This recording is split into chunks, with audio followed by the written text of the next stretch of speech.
আসসালামু আলাইকুম রহমতুল্লাহ।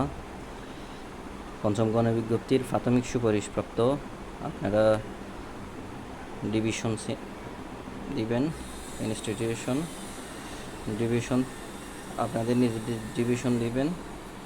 তারপর এখানে আপনাদের রোল নাম্বার লিখলে চলে আসবে। আপনাদের যে মেরিট লিস্ট অনুযায়ী এখানে দেখাবে কোন প্রতিষ্ঠানে এবং কোন উপজেলায় ইআইএন নাম্বার সহ চলে আসবে, সিরিয়াল নাম্বার সহ। তো আমি কমেন্টে লিঙ্ক দিব, আপনারা সেখান থেকে এভাবে করে ডিরেকশন যেভাবে দেখাইলাম এভাবে করে দিলে অবশ্যই আপনারা দেখতে পারবেন।